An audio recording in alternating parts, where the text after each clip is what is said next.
അപ്പോൾ ഇന്ത്യയിൽ എവിടെ ഉണ്ടെങ്കിലും ഞാൻ പോയി കണ്ടേനെ. പക്ഷേ ഈ ഫിലിം ഇന്ത്യയിൽ ഇല്ലാത്തതുകൊണ്ട്, ഫിലിം പ്രൊഡക്ഷൻ ഇല്ലാത്തതുകൊണ്ട് ലേസർ ഐമാക്സിൽ കാണണമെന്ന് പറഞ്ഞിട്ട് നോക്കുമ്പോൾ കോയമ്പത്തൂരാണ് ലേസർ ഐമാക്സ് ഉള്ളത്.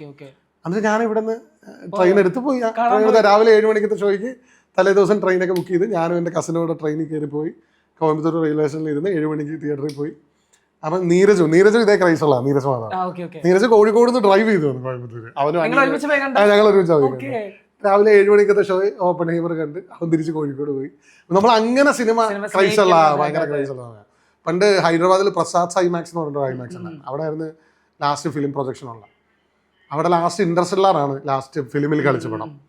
അപ്പോൾ അത് ഫിലിമിൽ ലാസ്റ്റ് എന്ന് പറഞ്ഞാൽ ഞങ്ങൾ അവിടെ പോയി ഹൈദരാബാദിൽ പോയി ട്രെയിനൊക്കെ എടുത്ത്.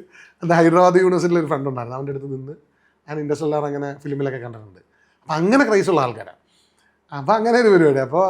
അപ്പോൾ അഞ്ജലി ആയിട്ടും നമ്മളിങ്ങനെ പ്ലാൻ ചെയ്യാറുണ്ട്. ഇങ്ങനെ ഇതാണ് അത് കഴിഞ്ഞിട്ട് ഈ സിനിമ ടൈമിങ് ഫിക്സ് ചെയ്യുന്നത് ഭയങ്കര രസമുള്ള പരിപാടിയാണ്. രാവിലെ ഇത് 2.5 മണിക്കൂറുള്ള വേണം. അപ്പോൾ ഇത് കഴിയുമ്പോൾ 3 മണിയാകുമ്പോൾ ഭക്ഷണം കഴിച്ചിട്ട് അരമണിക്കൂർ കഴിഞ്ഞിട്ട് അപ്പോൾ അതിന് കയറാം. അങ്ങനെ ഞങ്ങൾ ഒരു ദിവസം ഇങ്ങനെ പടങ്ങളൊക്കെ കാണാറുണ്ട്. പക്ഷേ ഇതേവരെ ഞങ്ങൾക്ക് അതൊരു ഹെക്റ്റിക് ആയിട്ടുള്ള ഒരു പരിപാടിയായിട്ട് ഫീൽ ചെയ്തിട്ടില്ല. ഇല്ല, അങ്ങനെ തോന്നിയിട്ടുമില്ല. ഭയങ്കര ഇൻട്രസ്റ്റിംഗ് ആണ്. ഉറക്കം വരാറില്ല. ഫ്രണ്ട്സൊക്കെ ചോദിക്കുമായിരുന്നു, നിങ്ങൾക്ക് കണ്ണിന് വേനൊന്നും കൊടുക്കൂലേ, എങ്ങനെയാണ് നമ്മൾ സത്യം എന്നും അങ്ങനെ തന്നെ ആയിരിക്കട്ടെ എന്നുള്ളതാണ് നമ്മുടെ ആഗ്രഹം. അപ്പം